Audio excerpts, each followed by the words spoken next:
Benoît Hamon, aujourd'hui, me semble mettre sur la table des débats intéressants qui n'ont rien à voir avec la possibilité de gouverner pour la gauche et qui ont été débattus par les intellectuels, par exemple pour le revenu d'existence, sans doute depuis la Révolution française, le droit à la subsistance de Robespierre, les écrits justice agraire, mais disons plus sérieusement depuis une trentaine d'années. Mais ça n'a rien à voir avec la possibilité de diriger la France, de la gouverner. Pourquoi ? Mais parce que si vous dites aux Français, il n'y a plus de croissance, ah bon ? Il y en a dans d'autres pays du monde.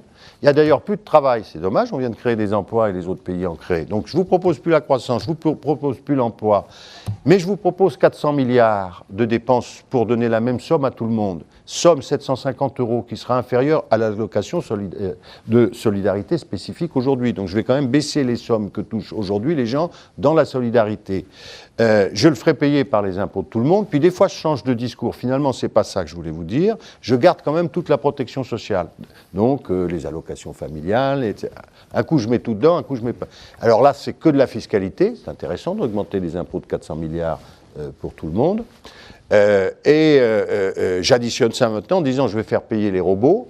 Je vous rappelle qu'un des grands problèmes, c'est qu'on ait des choses pas délocalisables. Si les robots, il faut les taxer ici, ils vont tous aller dans d'autres pays.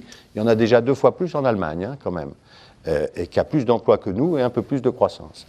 Donc, c'est très sympathique, ça anime le débat, ça a quelque part plombé le sérieux de la primaire de gauche. Il y a eu beaucoup de séminaires récemment dans les grandes écoles, je crois, Terra Nova, sur ce sujet. Moi, ça fait 30 ans que, comme philosophe, j'en parle avec Philippe Van Pargis, le frère de Luc Ferry, qui a fait des très beaux livres sur la localité. Mais enfin, là, c'est vraiment vouloir nous disqualifier devant les Français et devant la droite. Car, je le dis, aller à l'élection présidentielle face à François Fillon, en disant « Je suis le candidat, cher Français, qui vous propose pas de croissance, pas d'emploi, 400 milliards d'euros, la destruction de la solidarité. » Je vais tout à l'heure à la FNARS. Mais toutes les grandes associations de solidarité françaises sont en train de dire « Vous tuez même l'idée de solidarité sur laquelle on a construit le pacte républicain depuis 2 siècles. » Ricanement généralisé, mais enfin, c'est quand même eux qui font le boulot. Pourquoi ? Parce que la solidarité, c'est un principe très simple. Pour nos retraites, c'est « je donne plus quand j'ai plus », pour ceux qui ont moins. Donc ça nous oblige, y compris dans notre attitude humaine, dans notre conception, l'impôt progressif, d'introduire ça. Là, cette idée est totalement tuée. C'est la même chose pour tout le monde et nous sommes quittes. De l'autre côté, je trouve le programme d'Arnaud Montebourg beaucoup plus équilibré. Il a une forme de crédibilité.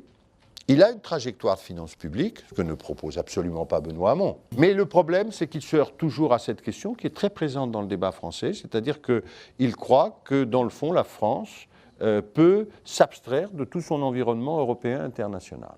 Alors c'est vrai à la fois sur le plan du respect des textes que nous avons nous-mêmes votés, mais c'est la limite aussi de l'action qu'il propose. Je vous prends un exemple. Il nous dit « je veux un grand plan de relance ». Et puis quand on le regarde bien, son plan de relance, c'est 4 milliards d'euros par an. Un grand plan de relance à 4 milliards d'euros, vous me pardonnerez, hein, le plan Juncker est à 350 milliards, et l'Europe aujourd'hui, elle investit 12% de moins qu'en 2008, au moment de la crise. Le vrai problème que nous avons, c'est celui-là. Relancer l'investissement, 4 milliards français, c'est rien du tout. Il faudra passer par l'Europe. Donc, il y a une caractérisation, disons, un peu utopiste chez je finis, hein, vous m'excusez, je fais la mise au point de fin de... Donc, un peu utopiste. Et de l'autre côté, je dirais, il y a un petit néo-chevènementisme chez Arnaud qui empêche un peu, je trouve, son projet de se déployer, même d'être tout à fait crédible, parce qu'on se dit, il va faire comme les autres. Quand il dit, je vais aller en Allemagne et je vais faire plier les Allemands, on en a entendu tellement dire ça, et revenir au bout d'une semaine, et ça prépare les renoncements et les amertumes de demain.